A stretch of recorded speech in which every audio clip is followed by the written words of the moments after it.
La jeune fille n'osait imaginer l'usage qui pouvait être fait des failles temporelles en temps de guerre. Mais comment explique-t-on les choses importantes aux adultes lorsque l'on a 11 ans?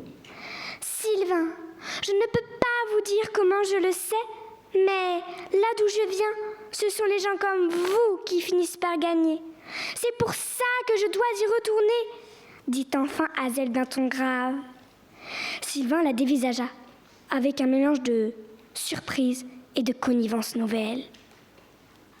Hazel jeta un regard désespéré vers les soldats qui venaient à présent droit sur eux. « S'il vous plaît, Sylvain !» cougna la jeune fille. Réalisant le danger imminent, le résistant s'ébroua et remit le contact avec empressement. « Par là !» lui indiqua Hazel, soulagée de quitter enfin la ruelle.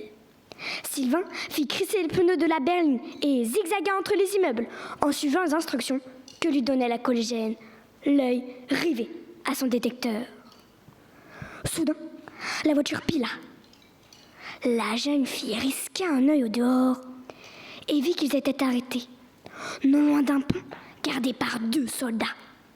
« C'est là, je dois aller de l'autre côté !» dit Hazel en consultant son détecteur. « Ils ne te laisseront pas passer !» objecta Sylvain en montrant les gardes. « Je dois essayer, je n'ai pas le choix !» répondit Hazel en songeant aux minutes qui s'écoulaient. Elle esquissa un geste pour ouvrir la portière, mais Sylvain posa une main sur son bras. « Je pensais d'espoir mort avec Dolores, » dit-il. « J'espère que tu as dit la vérité à propos de ceux qui gagnent, pour elle et pour tous les autres. » « Qui est Dolores ?» demanda Hazel, oubliant un bref instant le genre de son départ.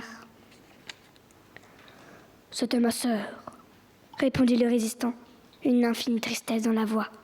« Quand je danse, je prends son nom et ses vêtements. Seulement suspect, surtout pour poser des bombes dans les fêtes de l'occupant, » expliqua Sylvain en montrant sa robe étincelante de danseuse sous son manteau de fourrure. « Et je sais que ça lui plairait. » Hazel songea au frère dont elle parlait, elle aussi, au passé. Elle se sentit étrangement proche de cet étonnant personnage, ce combattant en paillettes. Le détecteur bipa alors, signifiant que l'aiguille avait atteint la zone orange. « Sylvain, je suis désolée, nous devons vraiment vous quitter !» insista Hazel. L'artiste la dévisagea. Il ouvrit la bouche pour poser les 1000 questions qui s'y bousculaient. Mais il avisa les 2 soldats, gardant le pont. Il ravala ses interrogations et secoua la tête. « Je vais faire diversion », dit-il enfin résolu à aider Hazel. Celle-ci opina du chef, le regard plein de reconnaissance. Elle aurait aimé lui dire que la guerre serait bientôt finie. Elle souhaita de tout cœur qu'il puisse voir la victoire. Sylvain sortit de sa voiture. Il ouvrit le capot du moteur et héla les soldats. Pendant ce temps, Hazel et Machouille firent le tour du véhicule de l'autre côté. Profitant du fait que les soldats étaient absorbés par les problèmes de mécanique inventés par Sylvain, la fillette et Lidinor s'avancèrent sur le pont, se glissant dans l'ombre du parapet. Hazel se retourna brièvement, risquant un signe de la main aux résistants avant de filer dans le dos des soldats.